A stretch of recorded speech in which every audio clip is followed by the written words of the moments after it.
I saw my father walking by, and I said, "Ladies and gentlemen, this is Mr. Philip Carey, co-star of Laredo." And everyone was clapping, and my father went in front of both of us, went like this, gave me the finger, said like, "Shut up," you know. So, yeah, weird moments.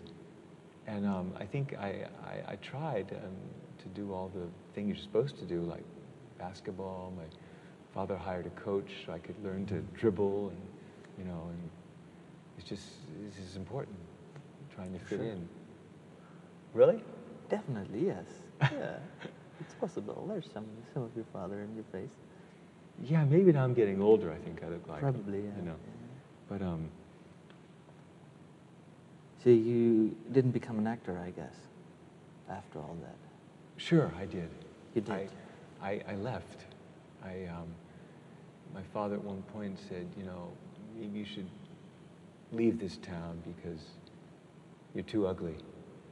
Your father left with you? No, he said to me, you should leave this town because if you want to be an actor, you're too ugly for Hollywood. You know, it's maybe not the place for you. And I had been Parts of that material already broadcasted. Also, we had a radio show there. Also. Mm-hmm.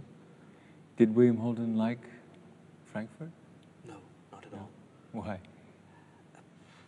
It's a boring city with strange people.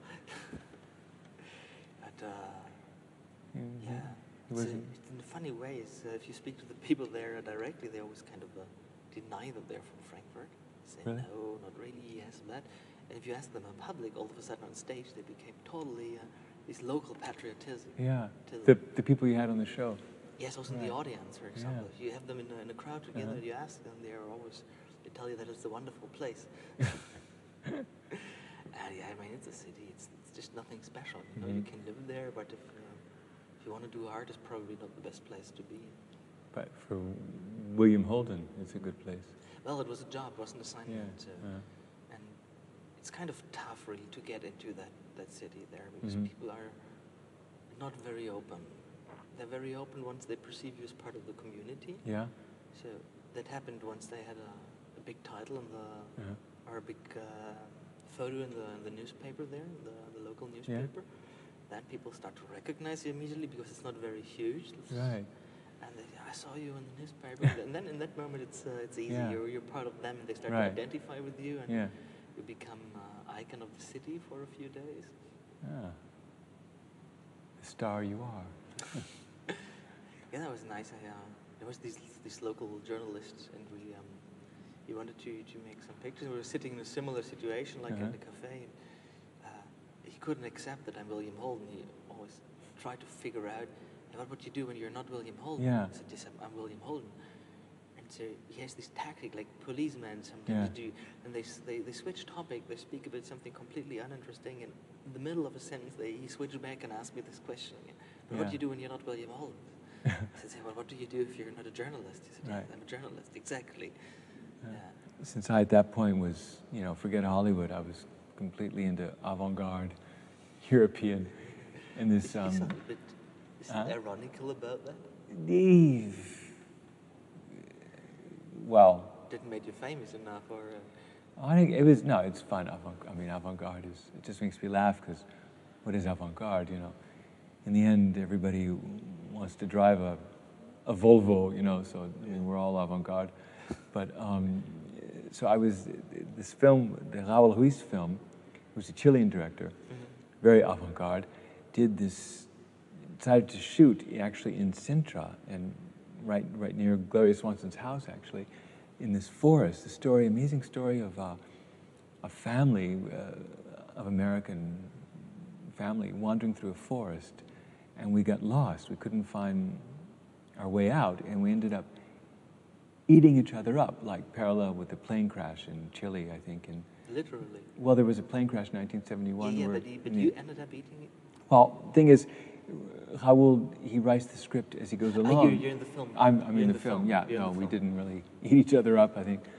I don't know if I could... You're a bit scared at that moment. I don't know if I could try that. I mean, it's bad enough. I mentioned octopus. I can't even, bite. But a human leg, I mean, who knows, when you're So we're in the middle of the scene, and Raul gave me this plastic bag filled with like little pieces of like bones and ham and stuff, and I thought it was like from last night's dinner. It was the garbage, you know, like bring it. He says, could you drag this along with you? And I thought it was like, what is this, the garbage from the dinner?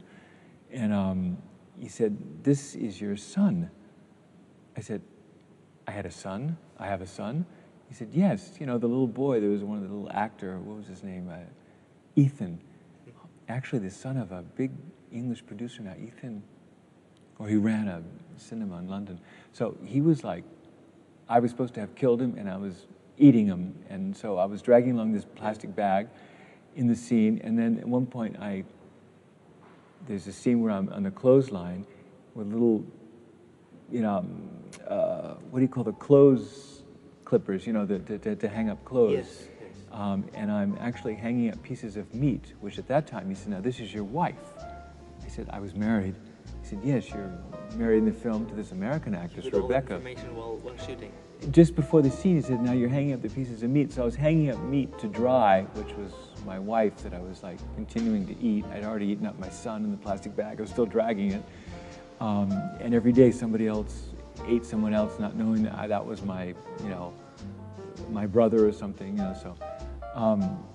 And what's funny is that later on I did a film, The State of Things, Wim Wenders' film, which is, the scene is, I wonder if it was, I wouldn't say copied, but similar, because in the Wim Wenders film, in The State of Things, I'm actually hanging up laundry to dry, underwear and things, in this empty pool, talking about life in California. That was you. You never got asked about this film, State of Things?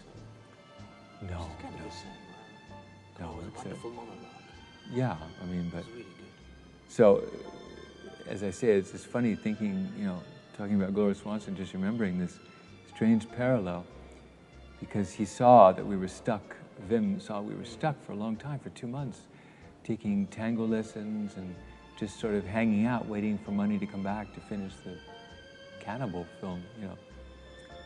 And then I left and I came back because then Wim decided to do the film about a film, which was Yeah. The State of Things. Yeah.